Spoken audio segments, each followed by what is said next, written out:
Hello, I'm Lloyd May, a first-year music technology PhD student.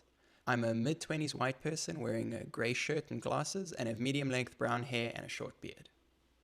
And I'm Danielle Cruz, a senior in symbolic systems and a co-term in computer science. And I'm a Southeast Asian woman in my early 20s with long black hair, also wearing a gray shirt. Our project is SoundSight, a system of visual overlays that addresses the issue of closed captioning for sound in video content. To introduce our point, here is a video from famed deaf sound artist Christine Sun Kim. In the video, Sun Kim is using ASL and the video is captioned, but I'll be reading the captions to provide some light audio description. And here's a not so well kept secret about closed captions. They suck. Captioning dialogue is one thing, but captioning sound is another. For example, if music starts to play, the captions might go something like square bracket music. One word. If I'm lucky, maybe I'll get square bracket violin music, which is better, but still not enough. To combat the lack of musical and emotional depth in closed captioning, we built SoundSight, an engine which allows viewers to visually engage with audio visualizations that represent specific aspects of the sound while watching video content. Here's an example of what one visualization might look like for a horror clip. This depicts a scared middle-aged man with yellow spiky lines overlaid on the right border.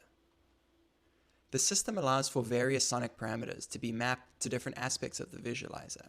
Here's a list of some example parameters that affect how the visuals appear. For example, the loudness of the sound might be mapped to the height of the line or the dissonance in the music to how spiky the line is.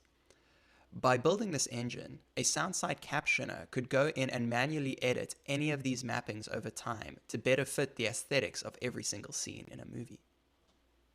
To test our assumptions and see if a visualizer system would address these needs, we built 3 prototypes of 3 different visualizers to elicit feedback on a broad swath of potential features. For this demo, we'll show 2 of the 3 clips. The first is a romance movie with smooth flowing lines on the side of the screen, and the other, a thriller clip with spikier, bolder lines on both sides. If you'd prefer to simulate it with no sound, as if you've maybe forgot your headphones on the bus, feel free to mute your speakers. And I am the luckiest person alive, that gift. I hope I didn't take it for granted. I think maybe I did. Because sometimes you don't see that the best thing that's ever happened to you is sitting there, right under your nose.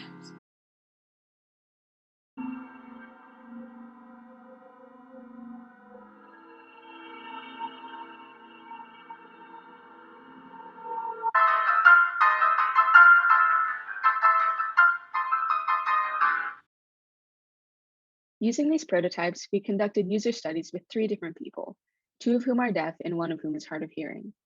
And from this, we were able to uncover different takeaways about our visualizer engine and its potential features. The first takeaway was about the positioning of the visualization on the screen relative to closed captions. One user noted that the placement of the lines on opposite sides of the screen seemed a bit confusing, as they'd have to scan the entire length of the screen to both read the closed captions and get a sense of what sounds were being conveyed by the visualization. They likened it to a lizard having to look in 2 places at once across this visual distance. The second takeaway was that the idea of spatialized sound, or depicting sound visualizations on the side of the screen from which the sound originates, seemed appealing. Users expressed that it might be an interesting idea, especially for environmental sounds like gunshots or the radio in this horror clip that often go unnoticed in closed captions. However, this would need further testing to experiment with the location of the visual and in which context it might be most appropriate. The third takeaway was that the voice visualizer was overall distracting and redundant, as users noted that the closed captions convey the same information and instead expressed a preference to watching the speaker's mouth and facial expressions to gauge emotion. So between watching the speaker and the closed captions, having to watch a voice visualizer would just pose an extra detour. While these findings have given us a better sense of what details to consider when constructing a visualization engine, our next steps include conducting wider testing with more deaf and hard of hearing viewers through surveys and more fine-tuned visualizations. Last, we just wanted to say thank you to everyone who we interviewed, John and Camille, and our peers.